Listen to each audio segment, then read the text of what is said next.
In the gospel, we have this incredibly tiny little story. It's only 4 verses, but again, so packed full of matter for us to reflect upon, and a brilliant story in the sense of the narrative of the story, what happens, and the message of the story both contribute tremendously one to the other, right? The fact that the main characters of the story are, well, other than Jesus, of course, right? The main characters are Matthew, the tax collector, right? And the Pharisees, right? And kind of a bunch of Pharisees. I don't know what a herd of Pharisees. I don't know what Pharisees come in these, And the tension between them and how these two people see themselves in the world, right? So, first off, right, in Jesus' world, to say a sinner and tax collector was being redundant. You may feel the same thing today. That's a judgment call for our own world, right?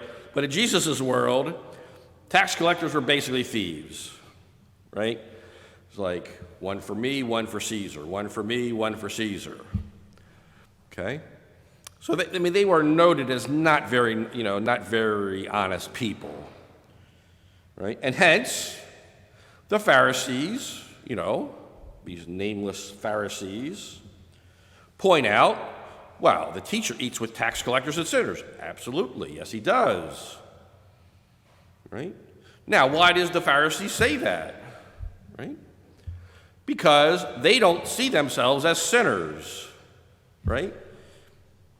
If you're calling somebody else a sinner, you're probably not acknowledging your own participation in that great club, right? To be a human being is to be a sinner, right? To be a human being is to be a sinner in need of the divine physician. Those who are well do not need a physician, but the sick do. All of us suffer from the sickness, if you will, of sin. Right? Hence, we've got the little boxes back there. Come in and tell us about it, and God's mercy is offered freely. Right? God loves us so much that God just, all we got to do is ask, and we receive this powerful gift of healing from the divine physician.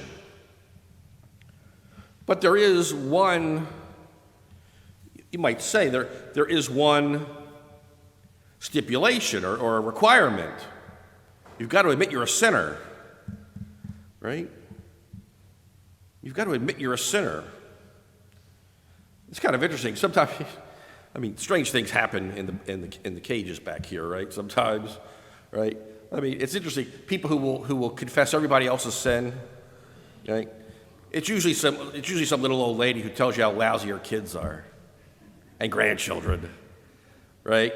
And it's like, okay, he did that wrong. Yeah. When are you going to get to you, hon?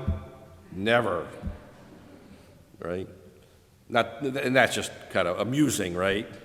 There's no evil intent in there. It's just, I guess, when you reach a certain point in life, that's how you see it, which is fine. But the first stage of healing, right, is to admit we need healing, to admit that we need a doctor, as it were, right? If you're laying on the sidewalk bleeding to death and you say, I'm okay, it's just a scratch, right? You're not being really honest with yourself. Same thing for us when it comes to our spiritual lives, right? We need to admit who we are. The Pharisees saw themselves as righteous, and from a certain perspective they were, right? They were very diligent in following all the rules, all the laws. That was their thing. That was their particular spiritual vision, which is fine. That is an approach, right? They followed all the rules. For them, that was a spiritual practice. Right? That gets actually developed beautifully, in later traditions of Judaism. right? Through the Hasidic tradition. So, once you get past all the beards and the long coats and such, there's a beautiful spirituality there, actually, of incredible fidelity and an incredible view of the world and God's creation. But we'll talk about that some other time, perhaps. Right? But the Pharisees were not just righteous, but self-righteous. There's the problem, right? Being self-righteous. Right? It's that old saying, when you point to somebody else, you got three pointing back at you. Right? Very true. Very true. Right? Certainly, we acknowledge the sinfulness of our world. We acknowledge the sinfulness of certain aspects of our world. To call a sin that's fine. We should do that, actually. Right? But once we condemn somebody and judge them, we've overstepped the bounds. We've overstepped our bounds. That's not our role in life. Right? That's not our role in life, to judge others. Right? But simply to admit who we are, a sinner.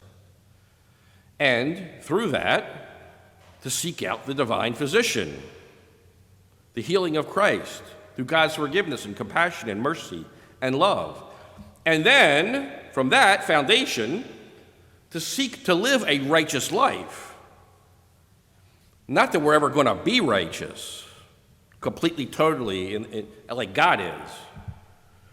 But we try, right? And through that, we can change the world, in a certain sense, right? At least the world that we inhabit, right? We can change the world through just our living the faith. Just, we've been celebrating, certainly St. Matthew was a martyr, right? These great figures, people who are faithful to the point of death.